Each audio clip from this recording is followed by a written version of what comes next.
Hello and welcome to Indus News live from Islamabad. I am Muneeb Hamid with the news of this hour. Let's begin with the headlines first.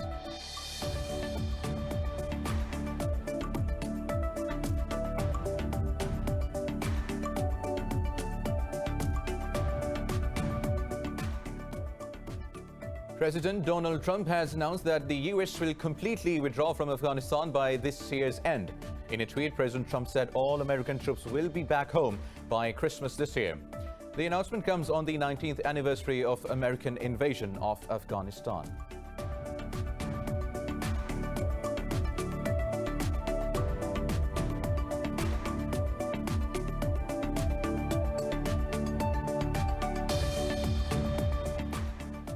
France, the United States and Russia have announced to step up efforts to end fighting between Azeri and the ethnic Armenian forces.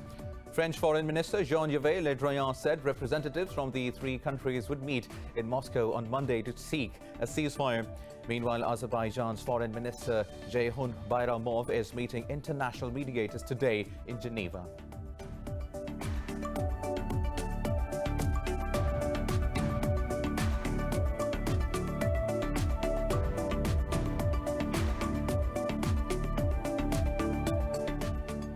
Yemen's armed forces say they have captured a key military base from the Houthi rebels in the northern province of Jowf.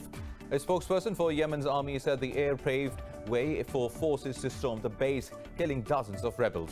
Earlier, the coalition downed a drone fired by the rebels towards the Saudi Arabia's southern city of Najran.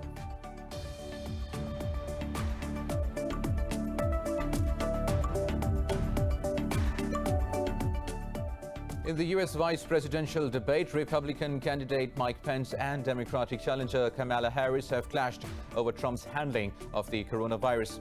Harris went after Donald Trump's record on healthcare, economy to climate change and foreign policy. Responding, Vice President Pence defended the Republican administration and blamed China for the pandemic.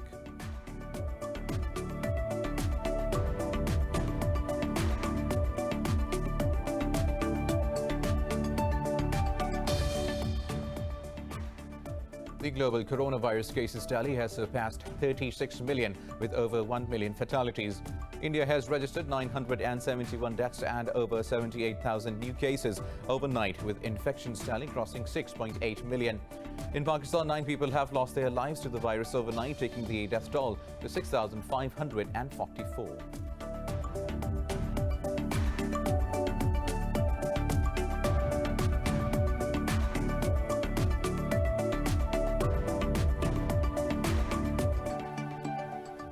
News in detail after a short break. Stay tuned.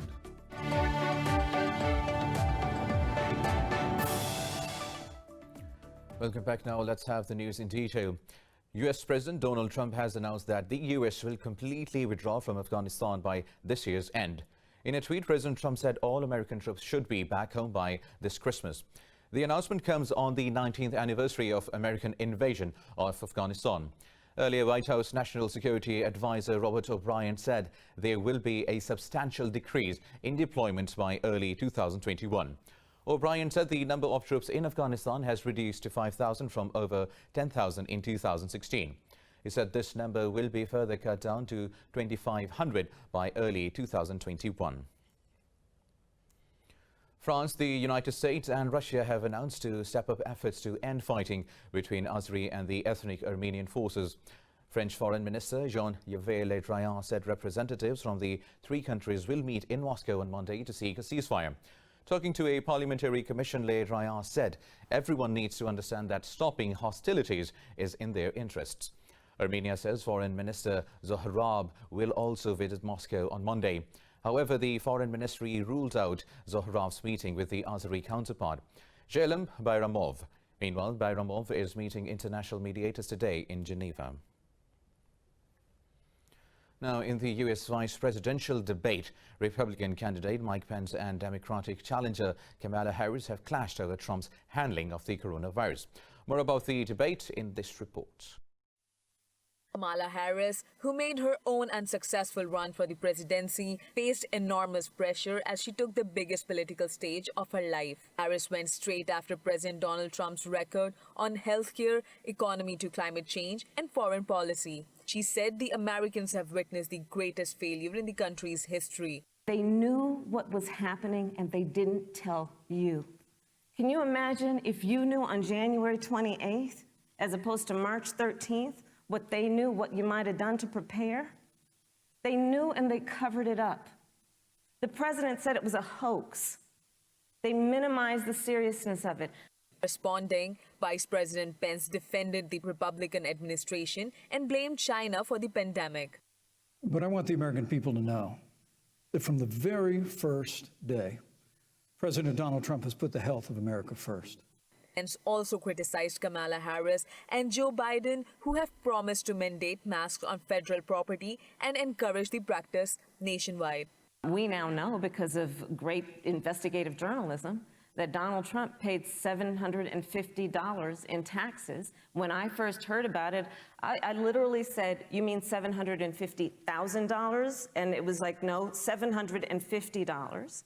We now know Donald Trump owes and is in debt for $400 million. The debate stood in stark contrast to last week's chaotic presidential debate between President Trump and Democratic nominee Joe Biden. It was the only vice presidential debate of the campaign, with Biden and Trump due for a rematch on 15th and 22nd of October.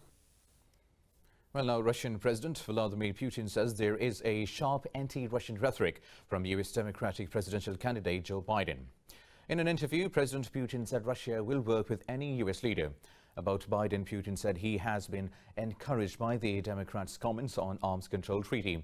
New START is the last major nuclear arms pact between Russia and the United States, and the two countries have so far been unable to agree on a new treaty or an extension. However, they praised U.S. President Donald Trump for wanting better ties with Moscow. Moreover, Putin once again denied Washington's charge of Moscow's meddling in U.S. elections. Meanwhile, the UK has joined France and Germany in threatening sanctions against Russia for the poisoning of Kremlin critic Alexei Navalny. Foreign Secretary Dominic Raab said the UK will work to secure sanctions against the responsible Russian officials. In a statement, Raab said the evidence that Navalny was poisoned by a Russian military-grade nerve is undeniable.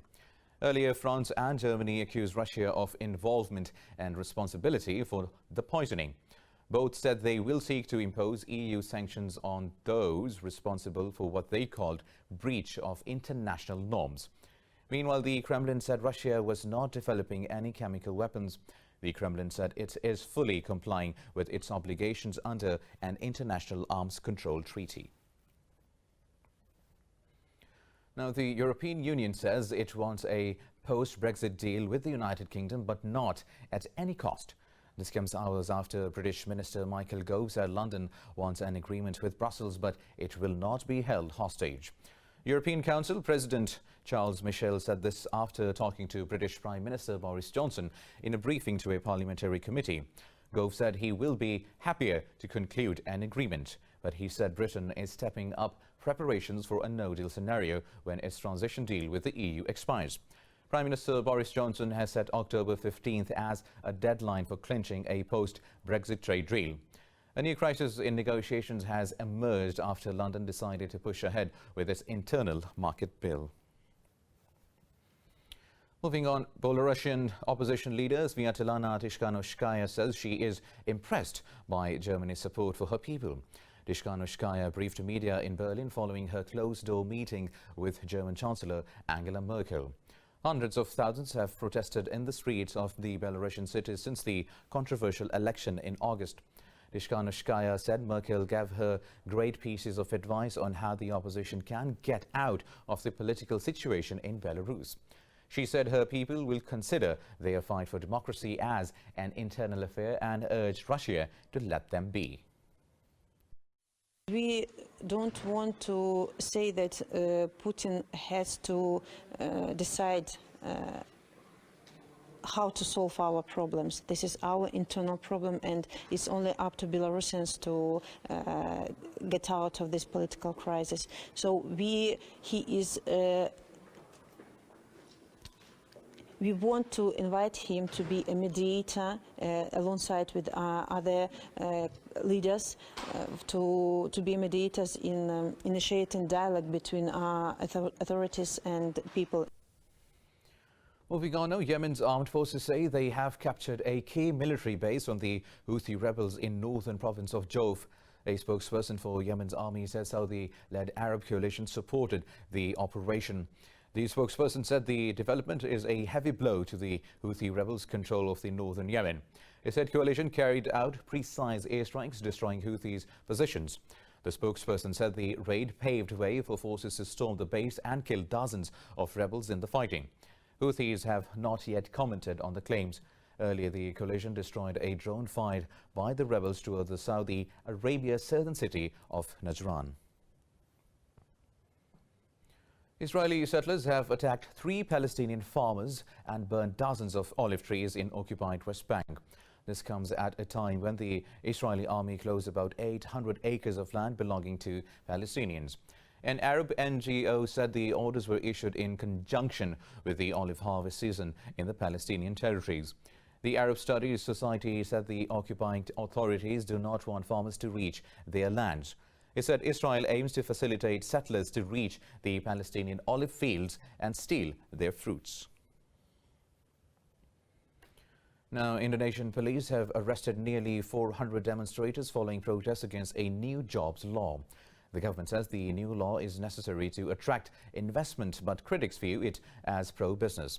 Demonstrations were staged all across the country while police detained 183 outside the parliament in South Sumatra. In capital Jakarta alone, police held around 200 protesters for questioning. In West Java province, authorities blocked streets leading to the local parliament building and city hall. Armed with Molotov cocktails, over 3,000 protesters attempted to reach the heavily guarded building. The new job creation law is expected to bring radical changes to Indonesia's labor system. The demonstrators say the new law will cripple the labor rights and harm the environment. Now, the UN has condemned an attack that killed 25 internally displaced people in Burkina Faso on the 4th of October. In a statement, UN Refugee Agency's representative said civilians seeking safety are paving their way with their lives. Now, the UNHCR reported an armed group attacked a convoy of 46 people in central northern Burkina Faso. It said the militants separated the men from the group and executed them. The official said the UNHCR is dejected by news of this brutal act. He said a UN partner, ICAHD, has been providing the survivors with psychological support. The US has charged 2 ISIS suspects with terrorism offenses over the killing of 4 American hostages. Alexander Kote and El Shafi El Sheikh have been in US military custody in Iraq since 2019. The US Department of Justice said the pair will appear in a federal court in Virginia. The pair, known as the Beatles, grew up in the UK, but London withdrew their citizenship. They are alleged to have detained or killed Western hostages in Syria, including 2 US journalists and 2 aid workers. Attorney General William Barr said these charges are the product of many years of hard work in pursuit of justice for the slain US citizens. More news coming up in this bulletin after a short break. Stay tuned.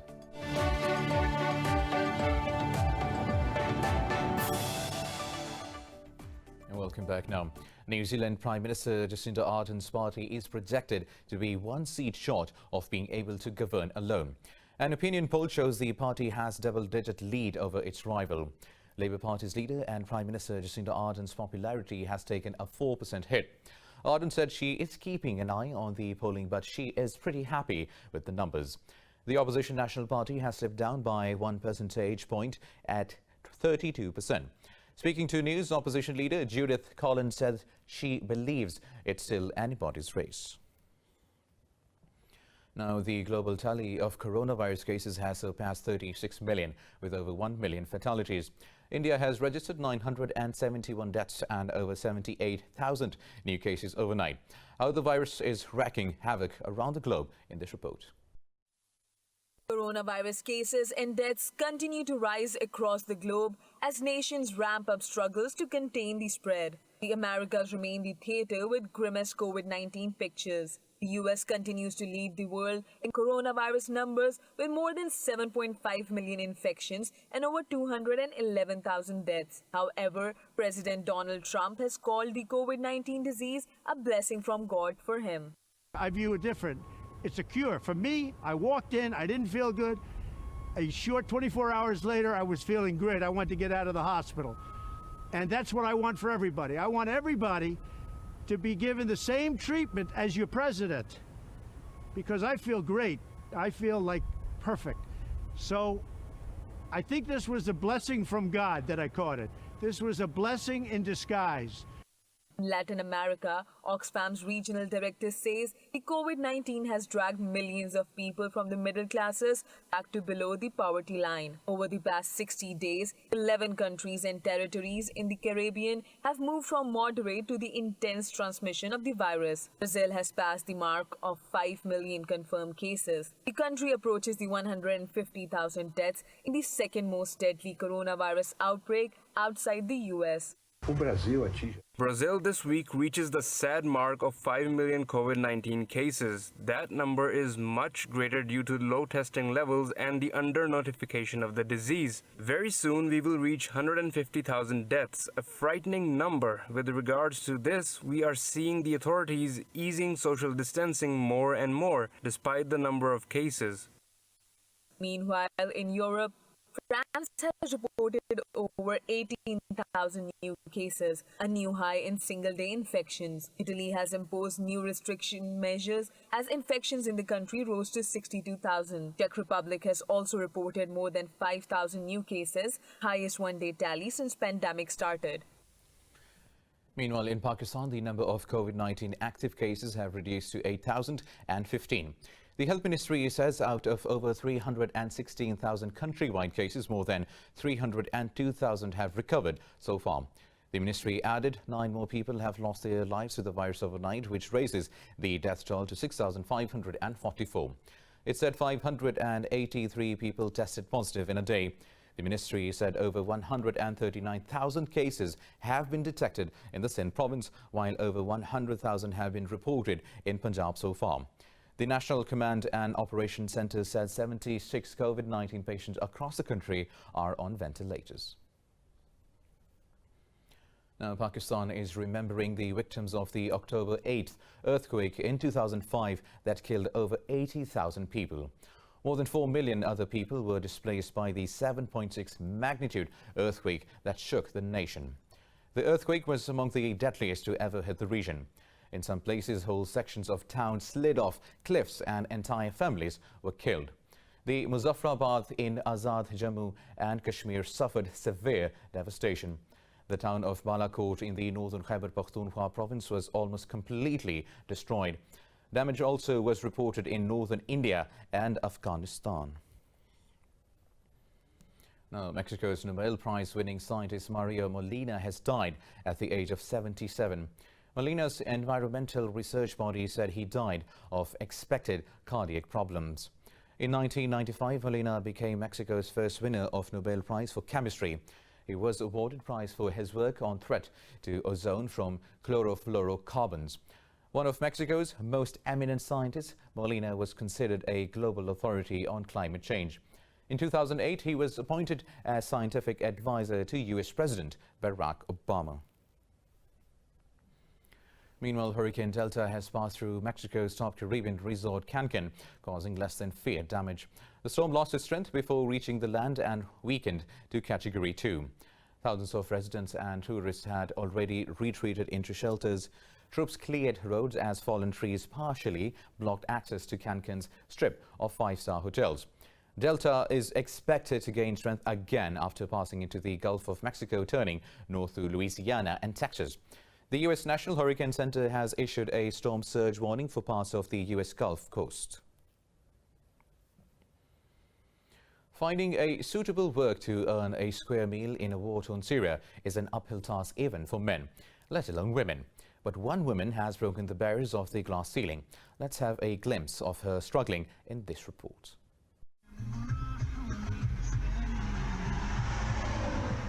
Both men and women gaze at taxi driver Kinana Al-Bunni. When they get into the car, she has been driving through Damascus streets since the outbreak of the coronavirus pandemic. After graduating from a commercial institute, she realized that working indoors did not suit her and decided to work as a taxi driver instead. She first started this career 10 years ago by giving free lifts to friends on their way to the Lebanese capital. When the border closed to curb the spread of the coronavirus pandemic, she started working for a private taxi company in Damascus, a profession usually opted by men.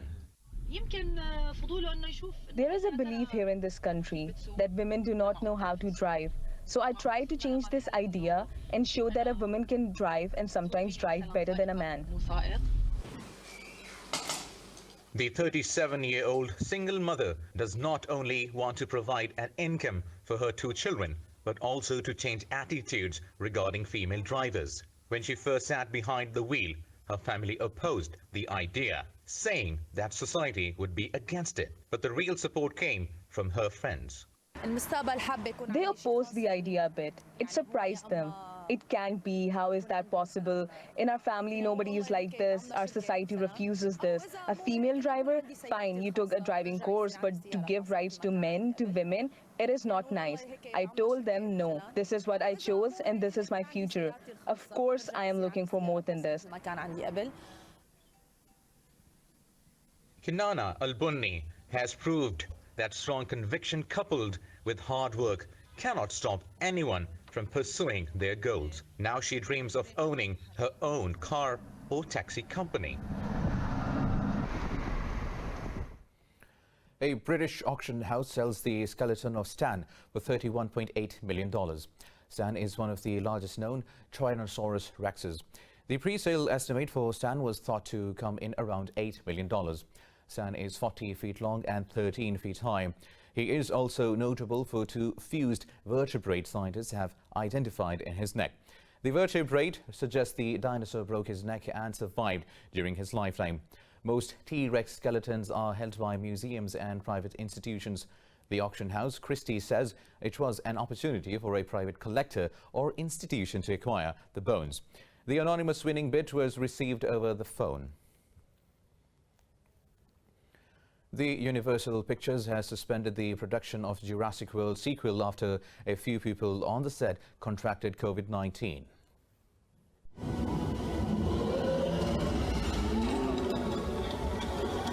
In a tweet, director Colin Trevorrow said all tested negative shortly after. But Trevorrow said due to safety protocols, they are suspending the work for 2 weeks. All right. Yeah, she recognizes somebody up there.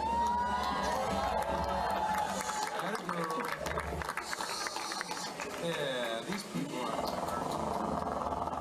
Filming on the dinosaur adventure movie resumed in England in July under stringent protocols. Trevorrow did not identify who had tested positive on the movie set. Earlier, Universal Pictures said they were pushing back the release date for Jurassic World Dominion by 1 year to June 2022.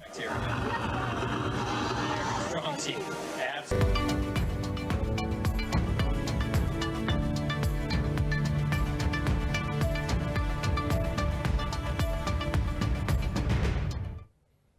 Now, stocks in the Asia-Pacific are mostly trading higher, with shares in Hong Kong lagging among the region's major markets. In Japan, the Nikkei 225 gained close to 1%, while the Topix index advanced just over 0.5%. South Korea's Kospi rose marginally. Hong Kong's Hang Seng index slipped by close to 1%. MSCI broadest index of Asia-Pacific shares outside Japan also advanced. Shares of industry heavyweight Samsung Electronics dipped fractionally. Earlier, the firm announced its profit for the 3 months that ended in September rose 58% from a year ago. Stocks in Australia also saw gains, with the ASX 200 up by more than 1%. And that is the end of the bulletin now. For the latest updates, you can follow us on social media at Indus.News. Take care.